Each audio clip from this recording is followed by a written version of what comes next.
Hello, my dear students. How are you all? I hope you all are good at home.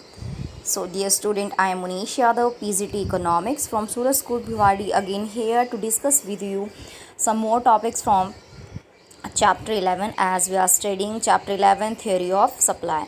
So, my dear student, we have completed about supply schedule, supply curve. Yesterday we had discussed about the supply function. It means determinants which affect the supply of a commodity. So today our topic is law of supply. What is law of supply? So as far you studies about law of demand, so it is just opposite to it.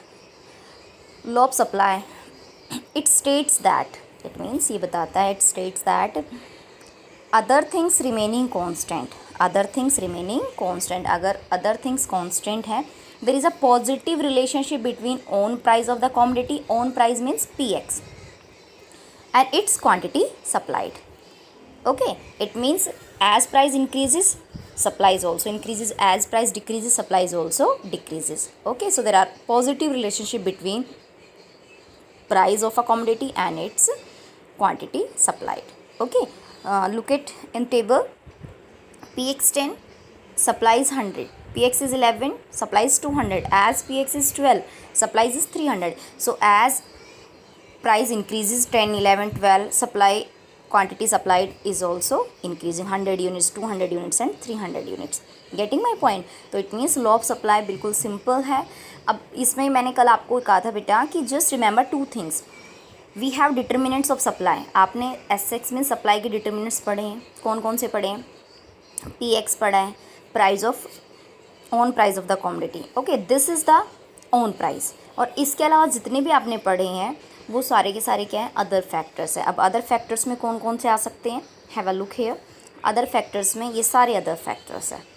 Accept this, इसको छोड़ दो. बाकी related goods, number of firms in the industry, goal of the firm, price of production factor, state of technology, business expectation, government policy, all are other factors. Okay, only own price change होगा, बाकी सब क्या होंगे? constant होंगे. Clear? So positive relationship show होगा बेटा. as price increases, supplies also increases, as price decreases, supplies also decreases. So here are some assumptions. Yes, here are some assumptions. What are the assumptions? But before assumptions, you must know that what is the slope of supply curve. Supply curve is always slopes upward. Why? Because there is a positive relation. Suppose this is the price and this is the given quantity. Price increases, supplies also increases. Suppose price will decrease, supply is also decreasing. So slope is upward. Clear? Because both the variables price and quantity supplied moving in a same direction, दोनों same direction में जा रहे हैं, तो इसलिए जो slope होगी वो कैसी होगी? स्लोप होगी अपवर्ड. क्लियर? अब हमने क्या एज्यूम किया है? हमने एज्यूम किया है that other things remain constant, उनको चेंज नहीं करना है.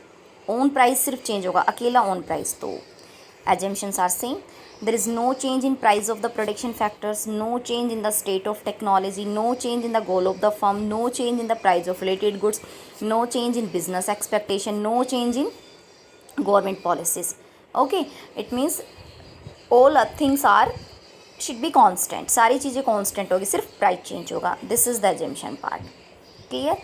Next, exception. Exception means, exception to the law of supply means where law of supply fails. अभी तो हम बात कर रहे हैं कि जैसे जैसे प्राइस बढ़ता है सप्लाई ऑटोमेटिकली बढ़ती है, प्राइस कम होता है तो सप्लाई ऑटोमेटिकली कम हो जाती है. But sometimes it not happen.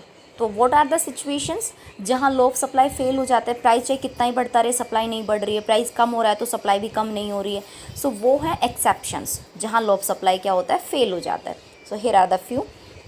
First is law of supply does not apply strictly to agriculture product. My dear friends, agriculture जैसे प्रोडक्शन ऑफ wheat है, प्रोडक्शन ऑफ राइस है, और प्रोडक्शन ऑफ एनी क्रॉप वो nature पर depend करती है. Okay, availability of rainfall, temperature, और आपके सीड्स, फर्टिलाइज़र, इन सब पे डिपेंड करती है. ओके, सो प्राइस चाहे कितना ही बढ़े, अगर प्रोडक्शन लिमिटेड है तो वो ऑटोमेटिकली नहीं बढ़ाया जा सकता है. सो एग्रीकल्चर प्रोडक्ट पर लॉ ऑफ सप्लाई अप्लाई नहीं होता है. Second, supply of goods having social distinction. जो बहुत ही प्रीसियस गुड्स होते हैं, महंगे गुड्स होते हैं, रॉयल्टी सिंबल गुड्स होते हैं, उन गुड्स को की सप्लाई को लिमिटेड रखा जाता है, क्योंकि अगर वो आम पब्लिक उस पर अप्रोच करेगी तो फिर उसकी जो एक गुडविल होती है वो ख़त्म हो जाती है। ओके, सो जानबूझकर उनकी सप्लाई को लिमिटेड रखा जाता है। देन बेटा at a given point of time, perishable goods, perishable होते हैं जो विद इन 24 आवर्स जिनका कंजम्पशन हो गया तो ठीक है, अदरवाइज़ वो ख़राब हो जाएंगे। For example vegetables, suppose refrigerator is not available, milk हो गया, ओके, तो स्वीट्स हो गए, तो ये वो होते पैरिशेबल गुड्स होते हैं। तो इनके सप्लाई को हम ज़्यादा टाइम तक होल्ड नहीं रख सकते हैं, तो भी हम कम प्राइस पर भी इनकी सप्लाई को कर देते हैं। ओके, सप्लायर सेल कर देता है क्योंकि उसे पता है कि अगर आज सेल नहीं हुआ तो कल तो ये ख़राब हो जाएगा, फिर मुझे फेंकना पड़ेगा, तो इससे अच्छा है कि मैं कम रेट पर इसको सप्लाई करूँ। तो देखो कम रेट पर सप्लाई कम होनी चाहिए, लेकिन ऑटोमेटिकली यहाँ क्या बढ़ रही है। तो there are the 3 exception where law of supply fails. Okay my dear student, so I hope you understand today's point. Beta, do all the questions in your fair notebook and learn also. Okay, God bless you.